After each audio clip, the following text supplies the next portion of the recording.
Hey you, you're finally awake. You're interested in playing Skyrim, huh? Either as a beginner playing for the first time, or an expert looking for some tips on having a stronger start? Well then, this video is for you. Hello everyone, I'm Neloth, and before we get started, I want to offer a little bit of advice. Don't overthink it. Skyrim is probably one of the simplest RPGs you can ever get into, but even then, there may be certain mechanics that seem a bit complicated at first and go over your head, and that is completely fine. If something is confusing in this game, ignore it and continue on your journey by following quest markers, paying attention to the story, and admiring that sweet, sweet atmosphere. You do not have to fully comprehend the inner mechanics of this game as if you were Todd Howard himself on your first, second, third, or even 10th playthrough. Just have fun.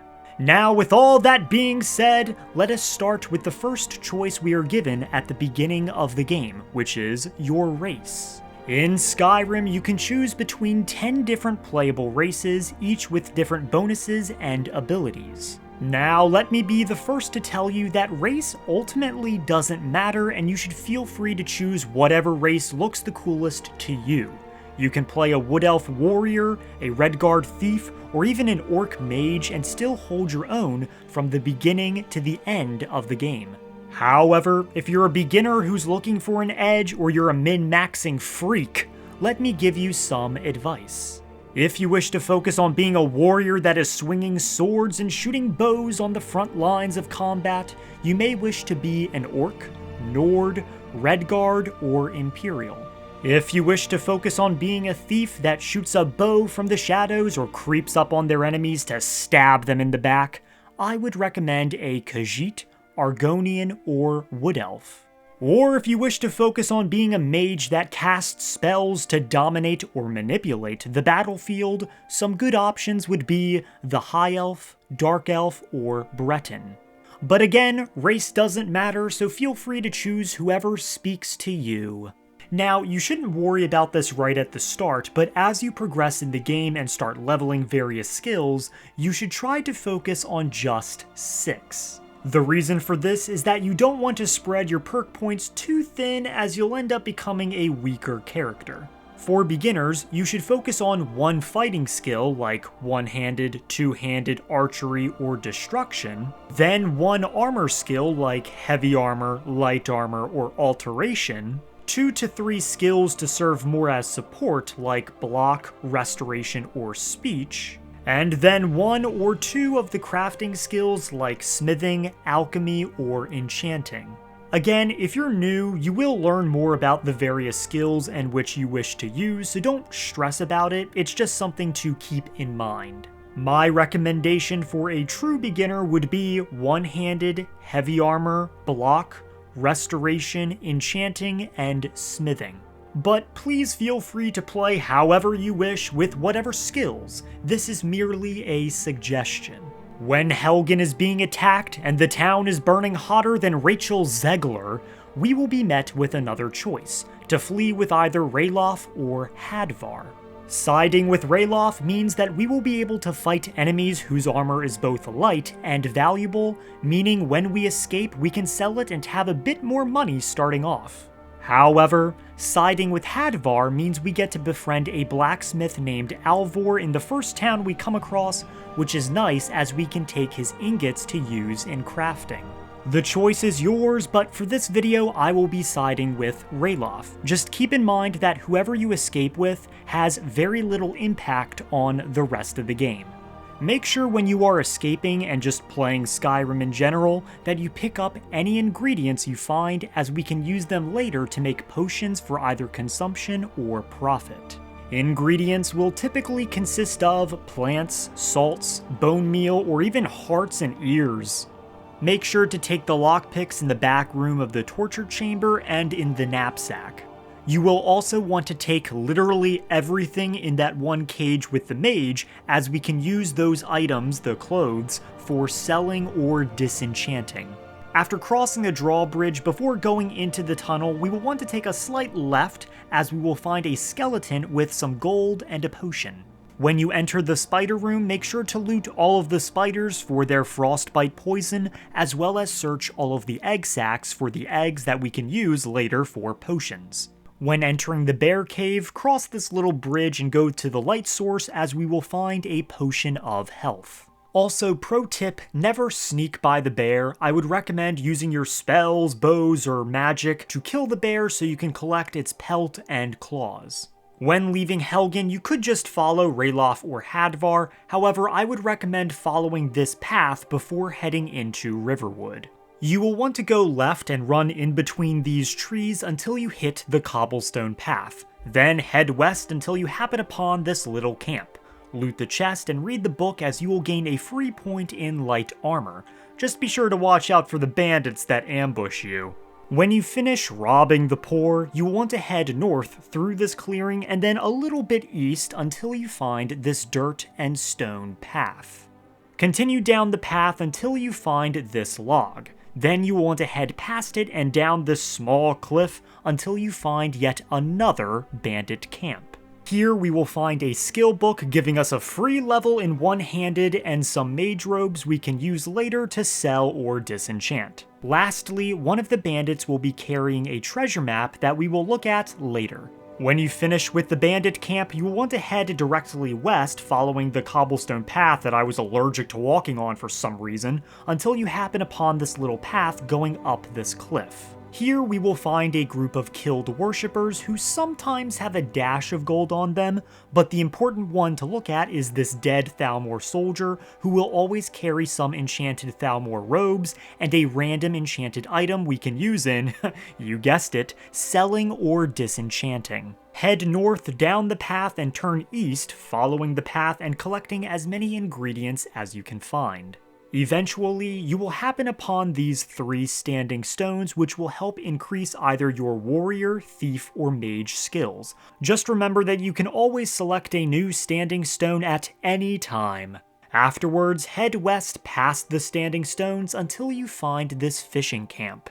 Say hello, rob, or even kill the poor fisherman, and then head north past the river until you happen upon this little cabin. Laugh at the elderly and then head inside the cabin. Make sure to steal all of the ingredients inside, as well as this skill book, which gives you a free level in alchemy. If you have any reservations, don't, as the old woman is not what she seems. Open up the cellar door, and inside we will find an alchemy and enchanting table, which we are free to use. I won't go too deep into alchemy and enchanting, as the joy of the game is learning about these things yourself. But for alchemy, you will want to just mix 3 random ingredients, which will either result in failure or in a potion you can use in combat or to sell in any general goods trader or alchemist. For enchanting, you will want to disenchant any enchanted item, as we can put that enchantment on a different item later in the game. And if you level your enchanting skill and use a powerful soul gem like a grand or black one, the enchantment will be quite powerful, but that is just for the late game.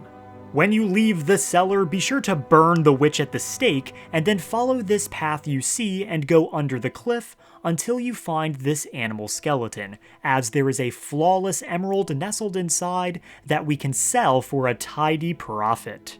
Then you will want to go down the cliff and across the river and follow your compass in the top, which points to a mine nearby.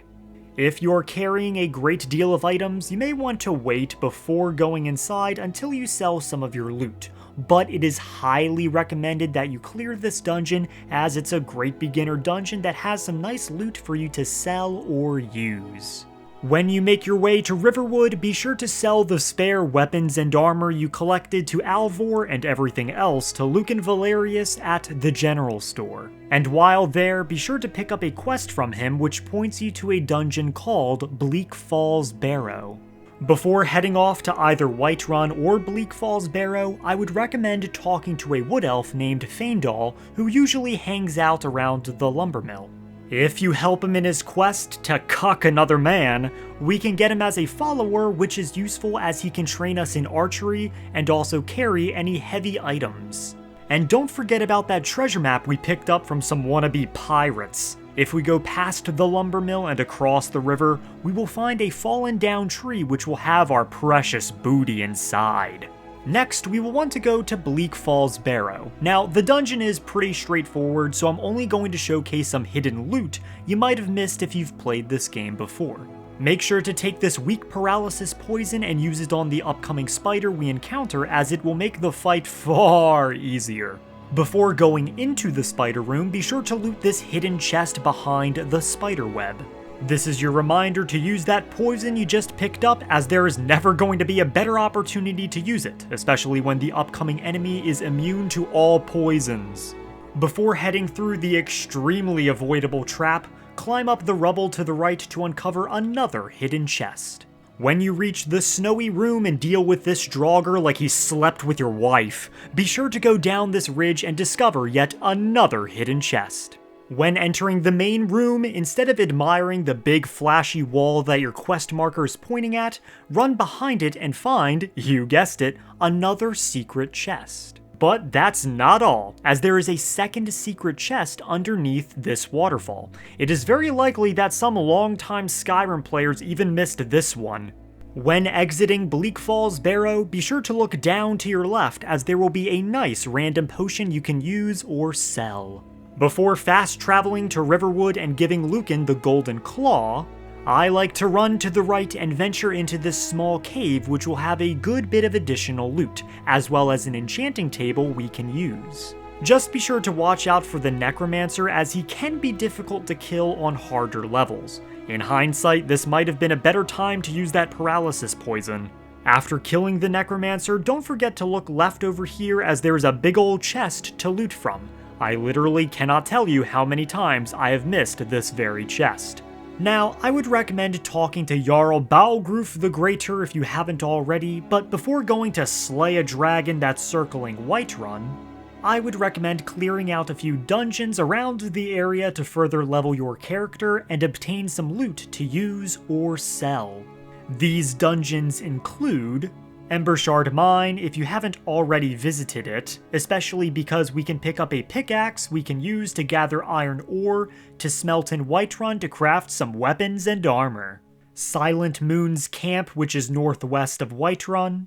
Halted Stream Camp, which is right next to Silent Moon's Camp. This place has an abundance of iron ore and also a spell tome we can use to turn iron ore into silver and silver ore into gold. I'll elaborate more on this later. Redoran's Retreat, which is west of Whiterun. White River Watch, which is east of Whiterun and close to Hunningbrew Meadery. If you are using two-handed weapons, this dungeon will be very important, as the Bandit Chief will have enchanted gauntlets that increase damage of two-handed weapons by 15%. And finally, Valtheim Towers, which is also east of Whiterun. Be sure to talk to the various citizens of Whiterun, as some will provide you with additional quests whose rewards vary from gold to free skill level ups. Many of these quests can be completed by visiting the dungeons I previously mentioned, and some of these citizens include Amrin, Brennowin, Isolde, and a few others. If you are carrying too many items and you don't have anywhere to sell them because the other stores are sold out, don't hesitate to talk to the carriage driver and head to one of the other cities in Skyrim. Riften has the most merchants you can sell to, so that would be an ideal area. Before slaying that dragon for Balgruf, I would highly recommend keeping a bow handy, as well as some arrows you can take from bandits or Draugr, because even if you aren't playing an archer character, it will make fighting dragons a bit easier, as they tend to stay in the air for a long period of time and sometimes land very annoyingly far away. Now, I would like to go over a few additional tips and suggestions for both experts and beginners. To the west, near a town called Rorikstead, there is a farm called Golden Hills Plantation. That is a Creation Club mod added in the Anniversary Edition to the game. If you complete the very small quest it offers, you will be granted not only a free house to store items in, but the ability to grow crops or ingredients and generate passive income.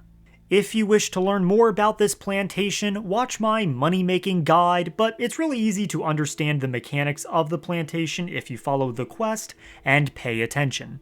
Now, if you remember before, I mentioned a transmute spellbook located in Halted Stream Camp.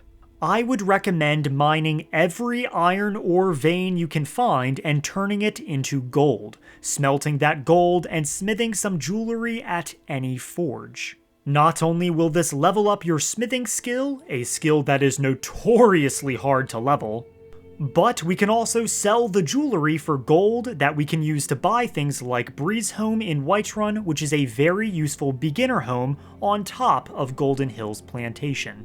There is also another house added with the Anniversary Edition called Tundra Homestead, located a little outside of Whiterun. This house is technically better as the price of the house is the same as a fully upgraded Breeze Home, but you do not have to purchase additional furnishings. I would also recommend joining the Companions, a fighting guild that resides in the mead hall next to the big-ass tree, and doing their quest alongside the main quest. You will also discover other guilds later in the game, like the Thieves Guild in Riften and the College of Winterhold, whose location should be pretty fucking obvious if you look on the map. There are other guilds as well, but I'll let you discover those for yourself. Speaking of the Thieves Guild, if you are someone who is completely okay with stealing, I would recommend only stealing gold coins until you join the Thieves Guild. The reason for this is that any stolen item will be marked as stolen and cannot be sold to any vendor with the exception of fences, and you can only unlock fences by progressing in the Thieves Guild, or by having a high speech skill, but the fencing stuff is easier. Now, when it comes to followers, you may already have Faendal if you decided to help him out in Riverwood, but there are a few more followers that you can find as well early in the game. Lydia is the most popular one, as she can be acquired during the main quest early after slaying the dragon attacking Whiterun. Another is Janasa, who can be found in the Drunken Huntsman across the street from the blacksmith. Give her 500 gold and she will follow you anywhere. Lastly is Uthgerd the Unbroken, who can usually be found in the Bannered Mare Inn. Challenge her to a brawl and beat the shit out of her, and afterwards, she will be impressed by your skills and offer you her services. The last suggestion, mostly for new players, is to try and avoid buying the Anniversary upgrade to Skyrim. Yes, I know I already showcased some anniversary things like the Tundra Homestead, but the reason is because many quests that are added are actually pretty poor, either using notes or reused dialogue instead of new dialogue. These quests will also break the balancing of the game, giving you access to extremely powerful weapons and armor very early and removing a great deal of progression. Very akin to Fallout New Vegas's Courier Stash add-on, which basically broke the beginning balancing of the game. In some cases, the Anniversary Edition will also break some quests, making it difficult to acquire them. Now, the Anniversary Edition does add many cool items for a relatively decent price. However, for true beginners, I would hold off until you gain more knowledge on the game. Now that is the end of this guide. If you follow at least some of the tips and tricks on this list, then you will most likely have a fortuitous start that will serve you well, especially if you wish to replay the game at a later date. Now, I intentionally did not mention any exploits, as I am a genuine believer that exploits ruin the game and make it far more boring far quicker, because you miss out on looking forward to certain milestones and certain weapons and armor. This guide is only for those that just wish to play the game normally, be them beginners new to the world or experts looking for a slight edge. You know who else gives me a slight edge? My channel members! And those top members are Mirak, Sovdark, Conarunda, Nork, Will Ernst, The Proud Prince, Deadpool Maoista, Skooma Addict, JJ Ensid, Grud, Ranger McKay, Milani Stilla, Batman Man, and Carson Friday.